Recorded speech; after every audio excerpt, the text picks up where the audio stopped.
Olá pessoal, tudo bem? Nesse vídeo a gente vai falar um pouquinho então sobre geometria espacial, que é o tema que falta para a gente completar esse nosso capítulo 5, o capítulo então de geometria plana espacial e relações trigonométricas. Mas antes, como a gente tinha comentado nosso último encontro, vamos resolver aqui uma questãozinha lá utilizando o Pitágoras, que é essa questão 18 da nossa lista de exercícios aqui, que eu deixei para vocês. Estamos aí em período de Copa do Mundo, né? Então, ao cobrar um pênalti com muita força, o jogador ele mandou a bola em linha reta, lá bem no encontro da trave com o travessão, né? No chamada quina da trave. E voltou para o campo de jogo. Tá? A gente tem alguns dados informados ali do nosso problema, que diz que a marca do pênalti até a linha do gol ela fica a 11 metros, a largura do gol é 7,32 metros e a altura é de 2,44 metros. Então, o que o problema quer saber é exatamente o seguinte: qual a distância percorrida saindo, é quando ele se projeta e se encontra lá na quina da trave. Eu quero saber exatamente essa distância aqui, tá? Bom, para a gente poder calcular essa distância, a gente pode calcular por Pitágoras, né? Se eu souber qual é essa distância no plano, da marca do pênalti até a base da trave, e essa outra distância aqui, ó, tá? E essa outra distância que é a metade da linha da meta, né? Se a gente projetar a marca do pênalti até a linha da meta, a meta desse segmento de reta de uma base da trave a outra mede 7,32, essa distância aqui, que é a metade da distância, vai valer 3,66. Tá? A gente sabe que a distância da marca do pênalti é de 11 metros, e por Pitágoras eu posso encontrar essa distância aqui, que nós vamos chamar então de x. Tá? Então, a gente vai fazer aqui, eu quero saber justamente a hipotenusa, então fizemos x ao quadrado, vai ser então igual a 11 ao quadrado, mais 3,66 também elevado ao quadrado. Então, a gente vai ter que isso aqui vai valer 121, mais ali o decimal ao quadrado vai dar 13,39. Tá? Tem que já aplicar, vamos já fazer a soma e extraindo a raiz quadrada, e claro, vamos extrair a raiz quadrada positiva, já que é uma distância, eu tenho 134,39, e pegando a raiz positiva, a gente vai ter uma distância ali de 11,59 metros, ou seja, que é a distância da marca do pênalti até a base da trave. Tá. Agora, tendo essa distância, que é a distância da marca do pênalti até a base da trave, e sabendo que a trave tem uma altura de 2,44 metros, tá? Então isso aqui nós já temos, que vale 11,59, a gente pode encontrar essa distância que ela se projeta no espaço, ela se projeta no eixo Z, digamos assim, se projetando para cima, que é a distância onde a bola vai percorrer da marca do pênalti até a quina da trave. Então eu vou ter uma segunda relação de Pitágoras, tá? Se a gente for fazer um desenho aqui projetando, pensando aqui nessa vertical sendo a trave, aqui é o ponto onde seria a marca do pênalti, né? E aqui nós temos a distância percorrida pela bola sendo a marca do pênalti até a chegada lá na quina da trave. Então isso aqui vale 2,44. Essa distância a gente calculou como 11,59.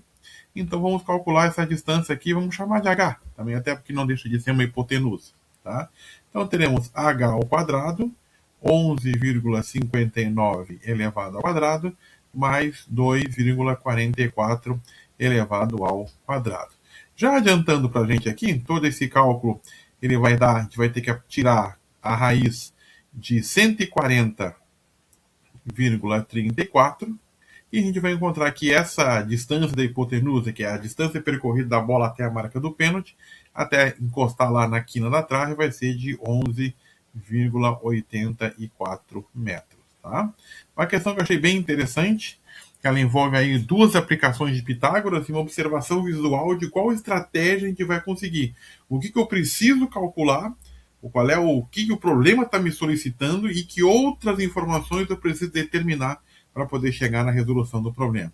E a geometria, principalmente a geometria espacial e a geometria também plana, ela envolve muito isso, a estratégia do que eu preciso calcular e que outras informações eu preciso obter para poder chegar no meu resultado certo. Tá? Então resolvemos o problema 18, que foi comentado que tinha ficado para a próxima aula, então estamos resolvendo este problema aí. Ok? Bom, vamos passar então para o capítulo ainda dentro do capítulo 5, Vamos falar então um pouquinho sobre a geometria espacial, né? Porque na geometria plana a gente fala então em situações de duas dimensões, um plano, né? Onde nós temos aqui apenas o comprimento, vamos botar de caneta vermelha aqui, o comprimento e a largura, tá? Então é a tela do smartphone, a folha de um papel, uma mesa, né, o tampo da mesa, enfim. A geometria espacial ela vai acrescentar uma nova dimensão, a chamada altura ou profundidade, tá? Então, quando a gente tem uma dimensão, a gente utiliza apenas o comprimento, medidas em metros, centímetros, enfim, quilômetros, tá? Já a área, quando nós temos duas dimensões, nós medimos em metros quadrados, tá? Então, a superfície de uma mesa, a área de um terreno, tá? E agora, quando a gente entra na geometria espacial, nós temos agora uma nova grandeza, que é o volume, porque agora estamos em três dimensões, cuja medida principal no sistema internacional é o metro cúbico, tá?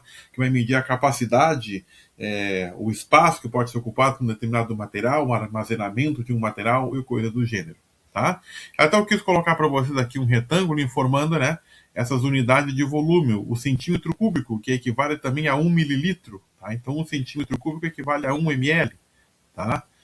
Que é uma unidade mais comum de a gente utilizar, né, nos produtos que a gente compra no supermercado, que é como se fosse um cubinho de arestas 1 centímetro. Tá? A gente tem o decímetro cúbico, que seria um cubo de uma aresta de 10 centímetros, tá? Que equivale exatamente a 1 litro. Tá?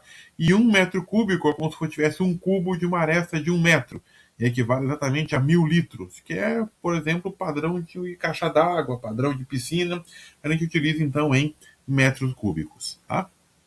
Bom, dentro dessas figuras, desses objetos que a gente vai estudar dentro da geometria espacial, a gente vai ter, por exemplo, os chamados prismas e cubos, tá? O prisma, ele vai ser um sólido geométrico reto, tá? Que possui duas bases idênticas e paralelas, uma embaixo, outra em cima, e as paredes laterais formadas por retângulos, tá? E daí o prisma, o nome desse prisma depende da base, né, do formato da base dele. Se ele for um triângulo, ele vai ser um prisma triangular, tá? Por exemplo, quem brincou quando era criança com caleidoscópio, né? Que era um objeto lá que era um prisma retangular, que era espelhado internamente, que colocava lá pequenos objetos e ficava girando, e aquele movimento do giro do espelho criava lá um movimento interessante e divertido, tá? Então aquilo é um prisma de triangular, de base triangular. Se for um hexágono, é um prisma hexagonal, como são os lápis, né? São prismas hexagonais. Então a gente vai focar em dois aqui mais importantes nesse curso de matemática básica. Nós vamos trabalhar com o paralelepípedo retângulo, que são as caixas, uma caixa de sapato. É um paralelepípedo retângulo, tá? E o cubo, tá? Que é um caso especial de paralelepípedo, onde todas as faces são quadrados, né? Já o paralelepípedo retângulo, eu tenho 6 faces retangulares e com 4 de mesmo tamanho e outros dois com tamanhos diferentes, tá? Então a gente vai trabalhar com essas duas figuras espaciais, certo? Então aqui nessa imagem a gente pode ver o paralelepípedo retângulo, onde tem aqui as suas dimensões, o comprimento, a largura e a altura. E o volume desse paralelepípedo nada mais é que o produto dessas três dimensões, tá? Sempre dadas com a mesma unidade, sempre metros, centímetros, milímetros, enfim.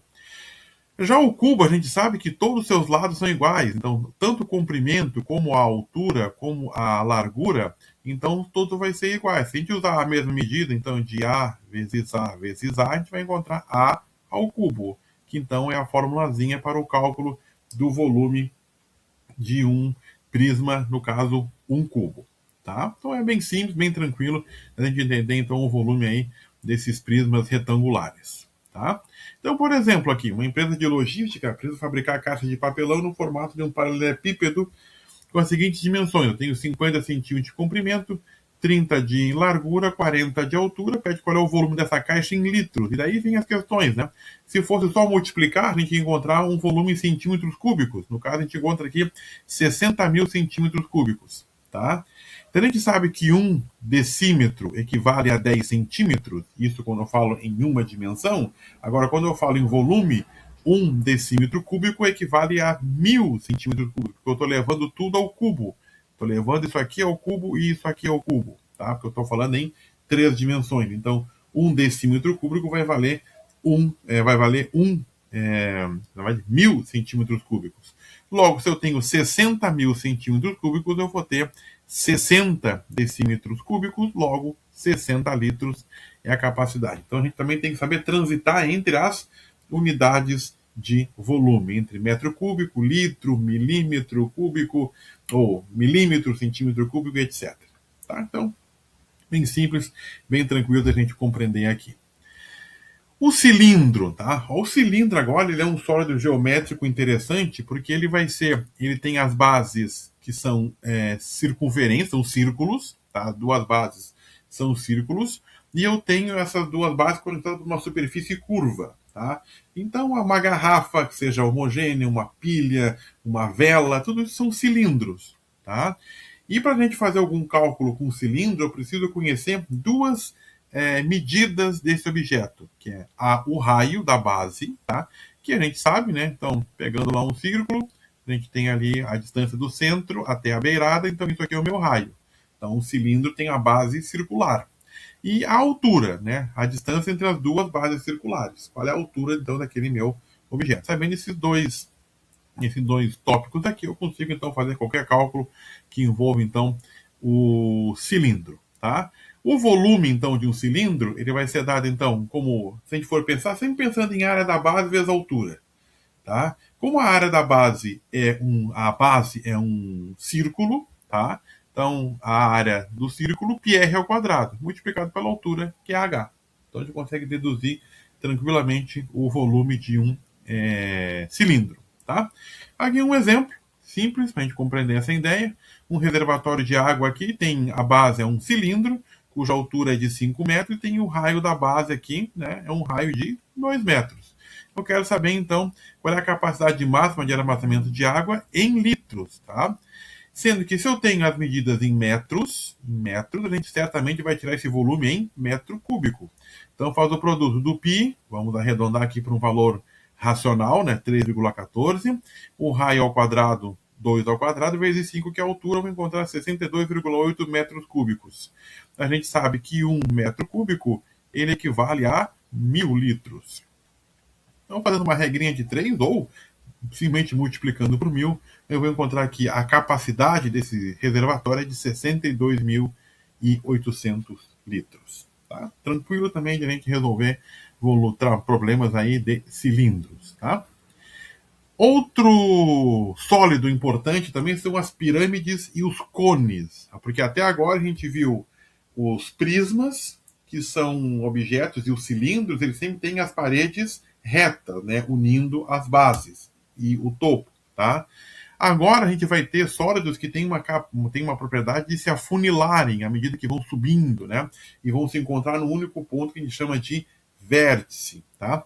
Se a base desse meu polígono, né, desse sólido que vai se afunilando, for um polígono, né, então for um triângulo ou um quadrado, um hexágono, eu tenho uma pirâmide. Se a base for um círculo, nós temos um cone, tá?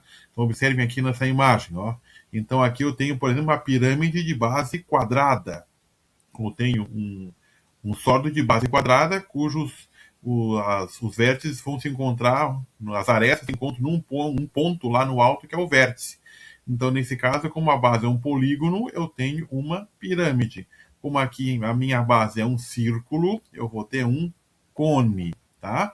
Então, o volume da pirâmide vai ser o lado elevado ao quadrado vezes a altura dividido por 3, tá? Já o volume do cone vai ser a área da base vezes a altura também dividida por 3, tá? Então, esses são os volumes tanto da pirâmide como do cone, tá? E para finalizar os nossos sólidos geométricos, vamos falar das esferas, né? Ela é diferente de todos os outros tipos, né? Até porque ela não tem base, ela não tem uma face plana, ela não tem uma aresta, ela não tem um vértice. É um sólido que é perfeitamente circular, redondo, tá? E tridimensional, tá? Então a esfera que pode lembrar um círculo, né? Então se eu for ali no equador, no meio dessa esfera, ela projeta um círculo, se eu for desenhar ela num plano, tá? A gente vai ter também um raio, que é o ponto central dessa esfera, onde qualquer segmento de reta que vai em direção à sua parede, ela vai ter sempre a mesma distância. Tá? Então, as bolinhas de gude, bola de futebol, bola de tênis, uma fruta, enfim, que tem um formato aproximadamente esférico, então são exemplos de esferas que nós temos aí no nosso dia a dia. Para calcular dimensões, grandezas que envolvam a esfera, eu preciso de uma única informação, que é o raio, que é essa distância exata que sai do centro da esfera até qualquer ponto, até a sua superfície. Tá? E essa questão do cálculo do volume da esfera tem uma história bem interessante, que ela tem aqui o método de Arquimedes, tá? Que na época ele não calculava matematicamente como se usa hoje, com fórmulas, com números, mas simplesmente com pensamento, com ideias. Tá? Então ele conseguiu determinar que o volume da esfera, ele diz que é igual a 2/3 do volume do cilindro reto, que a circunscreve, né, da mesma altura e diâmetro, e isso ele usou simplesmente usando balanças de equilíbrio, né, para poder fazer essa determinação. Então eu deixei para vocês conseguirem, para vocês obterem mais informações, 2 artigos aqui, tá?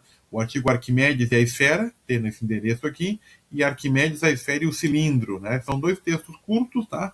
Para a gente poder entender como é que lá, né, lá em torno de 250 a.C., o Arquimedes, sem fazer conta, sem fazer fórmula, só utilizando ideias, pensamentos, raciocínios lógicos, ele conseguiu determinar o volume da esfera, que equivale a 2/3 do volume de um cilindro reto que a circunscreve. O que é circunscrever? Que se eu olhasse de frente, tá, eu vou ter a esfera, tá, e vou ter uma espécie de um cilindro que fica ao redor, encaixadinho, exatamente. A esfera é encaixada exatamente dentro desse cilindro, se eu olhasse de frente. Tá? Esse é o cilindro que a circunscreve, o cilindro que estiver ao redor. E ele disse, Arquimedes, que o volume dessa esfera equivale a 2/3 do volume deste cilindro aí. Tá? Muito bem. Seguindo, o volume da esfera, uma equação até meio bastante conhecida, né, entre os estudantes, 4/3 de πr3. Tá? Então, 4/3 de π, né, vezes o raio elevado ao cubo. Aqui um exemplo simples, né, de aplicação dessa ideia. Uma empresa de cosméticos fabrica sabonetes artesanais em formato perfeitamente esférico, com um raio de 3 centímetros. Quer saber qual é o volume de matéria-prima para produzir esse sabonete? Ele não pede para passar para litro nem nada, então a resposta vai sair em centímetro cúbico. Tá? Aplicando essas ideias na nossa equação, 4/3 de πr ao cubo, a gente vai encontrar o volume da esfera de 113,04 centímetros cúbicos para produzir esse sabonete aí nesse formato perfeitamente esférico. Tá? Antes da gente encerrar então esse nosso vídeo, eu separei então aqui 2 probleminhas para a gente poder resolver da nossa listinha de exercícios. Tá? Vamos voltar aqui. A gente tem esse problema aqui dos ovos, tá? Que eu quis trazer para a gente. Esse problema, se não me engano, foi de um concurso ou foi de um Enem, tá? Não estou bem lembrado exatamente qual foi a fonte desse exercício aqui, mas achei interessante que trabalha com uma questão bem do dia a dia. Tá? Então, uma pessoa, ela colocou 5 ovos para cozinhar numa panela cilíndrica de raio igual a 8 centímetros. Então, ó, temos aqui raio igual a 8 centímetros. Vamos guardar essa informação aqui. Para isso, colocou os ovos numa panela e encheu de água até que cobrisse os ovos, né, atingindo 6 centímetros de altura. Então, já sabe que a altura dessa coluna de água aqui, então, de 6 centímetros. Tá? Essa altura aqui, né, do fundo até a linha da água aqui, então a gente tem aqui 6 centímetros. E o raio dessa panela aqui é um raio de 8 centímetros. Perfeito? Conforme tem a figura. A gente vai usar π igual a 3, então a gente vai arredondar bem arredondado para o número inteiro, que é para facilitar os cálculos. Geralmente, problema de Enem, de concurso, usa π igual a 3 para facilitar o cálculo. A pessoa não tem calculadora ali na hora, então trabalhar com decimal, a gente quer analisar se a pessoa consegue entender qual é a ideia, desenvolver o raciocínio, não que ela saiba calcular com decimais. Tá? Então, para a gente não perder tempo com isso. Sabendo que cada ovo tem um volume de 90 centímetros cúbicos, pergunta qual o volume da água que tem aqui dentro desta panela. Então, a gente tem nessa panela, então, um raio igual a 8 e uma altura ali dessa água já com os ovos de 6 centímetros. Então, a gente vai calcular, primeiramente, qual é o volume dessa água. Tá? Vamos botar a canetinha aqui. Então, o volume, né, da água já com os ovos, certo? Então, é um cilindro. Então, a gente vai ter um volume de πr2H, tá? Então, a gente vai fazer a substituição. 3, o raio, então, vale 8 elevado ao quadrado, vezes a altura, que é de 6 centímetros. Esse volume da água com os ovos vai dar 1.152 centímetros quadrados. Tá? Mas o problema é saber qual apenas o volume da água. Aí o que eu calculei é o volume da água com os ovos, cuja altura é de 6 centímetros. Tá? Na hora que eu retirar esses ovos, essa altura ela vai diminuir. Tá? Porque pelo princípio da impenetrabilidade, quando a gente tem lá um volume de água na panela e adiciona os ovos, essa altura vai subir, porque dois corpos não ocupam o mesmo lugar ao mesmo tempo. Tá? Então o volume da água aumenta. É o princípio de Arquimedes. Tá? Que ele entrou na banheira, a água caiu da banheira, né? Então ele conseguiu calcular o volume do corpo pelo volume da água que saiu da banheira. É uma história que a gente já conhece. Então, 1.152 centímetros cúbicos é o volume da água com os ovos. Bom, a gente sabe que cada ovo tem um volume de 90 centímetros cúbicos. Se eu tenho 5 ovos, tá? 4 vezes 9, 45, então 450 centímetros cúbicos. Então, o volume da água apenas é fazer uma simples diferença. Tá? A gente vai achar o volume da água como sendo o volume total da água com os ovos, 1.152, menos o 450, que é o volume ocupado pelos ovos. Então, esse volume da água vai ser de 702 centímetros cúbicos. A gente sabe que centímetro cúbico e ml equivalem à mesma coisa, então temos aqui a alternativa D no exercício número 25. Perfeito? E para a gente finalizar, eu separei aqui o exercício 28, que eu achei bem interessante também, porque ele envolve outros conhecimentos de outras áreas, tá? Que é o seguinte: considere uma pulseira formada por 22 esferas de hematita, cada esfera com raio igual a meio centímetro. Vamos pensar que o fecho, né, e o fio que une essas esferas tem massas e volume desprezíveis, né, que são muito pequenas, então não vão influenciar tanto na massa dessa pulseira no total. A gente vai trabalhar com uma grandeza que é a densidade, que é uma razão. A densidade é a razão da massa daquele corpo pelo volume que ele ocupa. Então, por isso que a unidade da densidade é gramas por centímetros cúbicos. Tá? Bom, qual é a estratégia para resolver esse problema?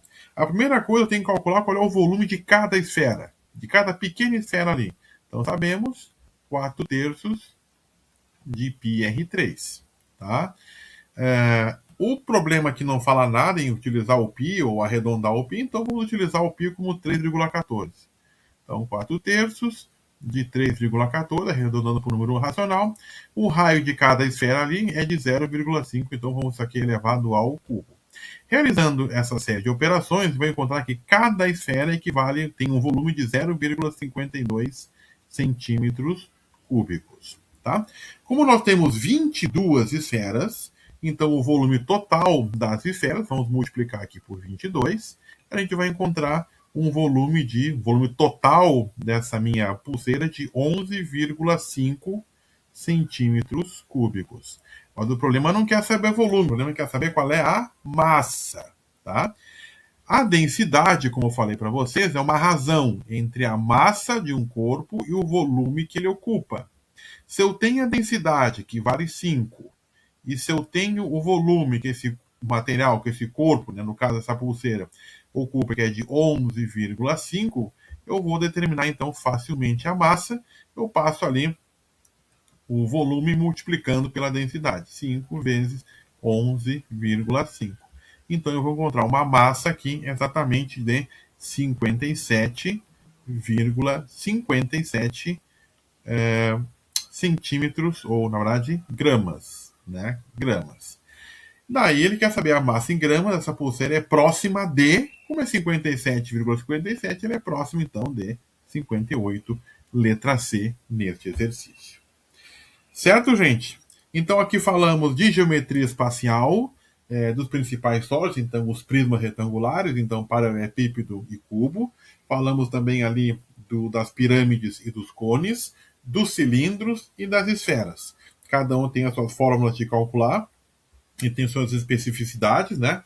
Então, tudo que tem algo meio arredondado tem que ter o raio, tá? A esfera, só o raio é suficiente. Num cilindro tem que ser o raio da base e a altura. E quando eu tenho lá os meus sólidos afunilados ou os paralelepípedos, tem que ter as dimensões todas para poder fazer algum tipo de cálculo. Tá? Então, aqui a gente finaliza o capítulo número 5. Lembre que tem a nossa avaliação do capítulo 5 está aberta ali. Observem o prazo que está lá no Moodle. E a gente se encontra numa próxima oportunidade para falar sobre o capítulo 6, que se refere sobre matemática e sustentabilidade. Muito obrigado e até a próxima.